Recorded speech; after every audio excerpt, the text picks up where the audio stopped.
ہوں، بس یوں ہی دوڑ رہا ہوں اور سوچتا ہوں کہ میں اللہ کی عبادت کر رہا ہوں تو اللہ قریب نہیں ہے، جیسے ہی اس نے یہ سوچا کہ نبی کے بتائے ہوئے طریقے یعنی حج کو میں ادا کر رہا ہوں، عمرہ کو ادا کر رہا ہوں، تو پھر اللہ تم سے قریب ہے۔ جس نے کہا لا الہ الا اللہ اور سوچا کہ اللہ قریب ہے، نہیں اللہ قریب نہیں ہے، جیسے ہی اس نے کہا محمد رسول اللہ، اللہ قریب ہے۔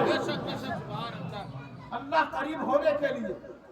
اللہ کی قربت کی لطافت اور اس کی حلاوت اور اس کی مٹھاس کو پانے کے لیے ایک طریقہ درکار ہے، اور وہ طریقہ کیا ہے؟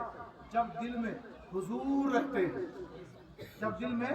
حضور رہتے ہیں اور ایک بار حضور کی عزت و تقریر، نبی کی محبت جب دل میں لے آئیں گے تو پھر کہیں جا کر سارے سجدے قبول ہو جائیں گے۔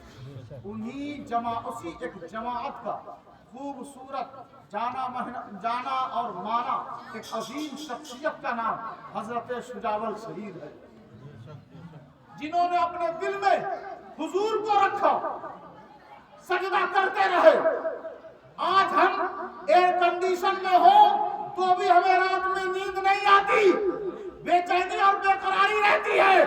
لیکن یہ وہ لوگ ہیں جو جنگلوں میں رہ کر بھی سکون سے رہتے ہیں، پہاڑوں میں رہ کر بھی اطمینان سے رہتے ہیں، کہیں بھی چلے جائیں انہیں حشرات الارض موذی جانور درندوں سے کسی سے کوئی خطرہ نہیں، کیونکہ انہوں نے ایک لباس پہن رکھا ہے، ایک لباس پہن رکھا ہے، ایک چادر اوڑھ رکھی ہے، ایک تاج لگا رکھا ہے، اور وہ چادر، وہ بچھونا، وہ اوڑھنا، وہ لبادہ کون سا ہے؟ لا خوف علیہم ولا هم یحزنون، یہ کہیں بھی چلے جائیں انہیں کوئی خوف و خطر نہیں رہتا۔ اللہ نے کہا میرے بندوں جو میری پہچان اور میری آئیڈینٹیفائی کروائے نا، کون سی؟ کہ میں بڑا خطرناک ہوں۔ اللہ بڑا خطرناک ہے، گردن پکڑ لیتا ہے، فوراً دوزخ میں پھینک دیتا ہے، تو اس کو چاہیے کہ وہ اپنی تبلیغ کا طریقہ چینج کرے۔ اور اللہ کے رسول نے کہا خوشخبریاں دو، جنت اللہ نے بنائی۔ حضرت عمر نے ایک آیت پڑھی نا، وَسَارِعُوا إِلَىٰ مَغْفِرَةٍ مِّن رَبِّكُمْ وَجَنَّةٍ عَرْضُهَا السَّمَاوَاتُ وَالْأَرْضُ أُعِدَّتْ لِلْمُتَّقِينَ، جب آیت پڑھی اور بتایا کہ جنت کی چوڑائی 7 آسمان اور 7 زمین کو جب پھیلا دیا جائے تو ایک جنت بنتی ہے، جنت کی چوڑائی بنتی ہے، لمبائی چھوڑ دے، چوڑائی اتنی ہے کہ 7 آسمان اور 7 زمین کو پھیلا دیا جائے تو اتنی بڑی جنت، اتنی چوڑائی ہے جنت کی۔ ایک یہودی آیا، اس نے کہا پھر فاروق اعظم ذرا بتائیں یہ دوزخ کہاں ہے؟ جب سارا ایریا کور کر لیا جنت نے تو دوزخ کہاں ہے؟ تو حضرت عمر فاروق بھی کسی اور کے شاگرد تو تھے نہیں، کسی اور ادھر ادھر ٹوٹے پھوٹے مدرسوں سے پڑھے ہوئے تو تھے نہیں، جہاں پہ صرف قرآن خوانی ہوتی ہو اور بچوں کے مستقبل کے ساتھ کھیلا جاتا ہو، ایسے مدرسے سے پڑھے وہ نہیں تھے، حضور کی صحبت میں بیٹھتے تھے۔ تو حضرت عمر نے کہا بس ایسے ہی جنت بنی ہے جیسے کہ دن ہو اور رات چلی آئے، دن ہو اور رات چلی آئے۔ جب رات آتی ہے تو دن کہاں جاتا ہے؟ دن کہاں جاتا ہے؟ اور دن آئے تو رات کہاں جاتی ہے؟ تو اسی طرح اللہ نے جہنم بنایا، اب وہ جانے، اس کی مشیت جانے، اس کی قدرت جانے، لیکن جب حضرت عمر فاروق نے یہ جواب دیا تو مفسرین محدثین نے لکھ دیا کہ اب ایسے اس سے بہتر کوئی جواب ہو ہی نہیں سکتا۔